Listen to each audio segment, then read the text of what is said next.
जय माता दी। आप सभी को नवरात्रि की ढेर सारी शुभकामनाएं। माता रानी आप सबके जीवन में ढेर सारी खुशियां दें। तो आज आप सबको माता रानी का बहुत ही प्यारा देवी गीत सुनाऊंगी, तो आप लोग सुनिएगा और जैसा भी लगे एक प्यारा सा कमेंट कर देना और अपना प्यार दुलारा आशीर्वाद बनाए रखना। जय माता दी। शेरेवा बसेला जंगलवा गजब निकला गे हे मैया, अरे शेरेवा बसेला जंगलवा गजब निकला गे हे मैया, अरे शेरेवा बसेला जंगलवा गजब निकला गे हे मैया। मैया दुआरे एक निमिया के पेड़वा, मैया दुआरे एक निमिया के पेड़वा, निमिया के पेड़वा माँ निमिया के पेड़वा, झुरे झुरे बहेला बायरिया गजब निकला गे मैया, अरे झुरे झुरे बहेला बायरिया गजब निकला गे मैया। शेरेवा बसेला जंगलवा गजब निकला गे मैया, अरे शेरेवा बसेला जंगलवा गजब निकला गे हे मैया।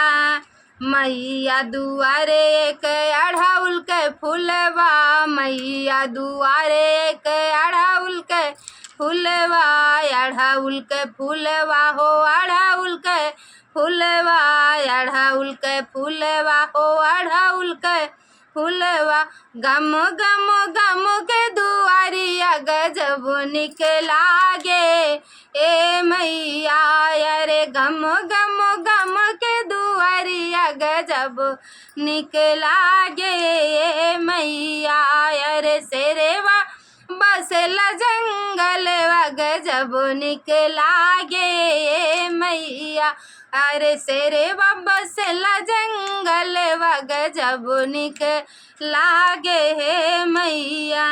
मैया दुआरे एक दिया न जलते हैं, मैया दुआरे एक दिया न जलते हैं, दिया न जलते हाँ दिया न जलते, दिया न जलते हैं हो दिया न जलते हैं, लाहा लाहा लाहा के दुआरिया गजब निकला गे हे मैया, अरे लाहा लाहा लाहा के दुआरिया गजब निकला गे मैया।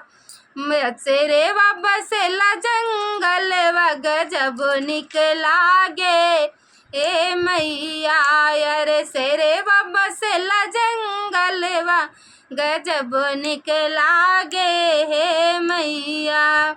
मैया दुआरे एक तुलसी के पेड़वा, मैया दुआरे एक तुलसी के पेड़वा, तुलसी के पेड़वा हो तुलसी के पेड़वा, तुलसी के पेड़वा हो तुलसी के पेड़वा, महा महा महा के दुआरिया गजब निकला गे हे मैया, अरे महा महा महा के दुआरिया गजब निकला गे मैया, अरे शेरेवा बसेला जंगलवा गजब निकला गे ए मैया, अरे शेरेवा बसेला जंगलवा गजब निकला गे मैया, गजब निकला गे मैया।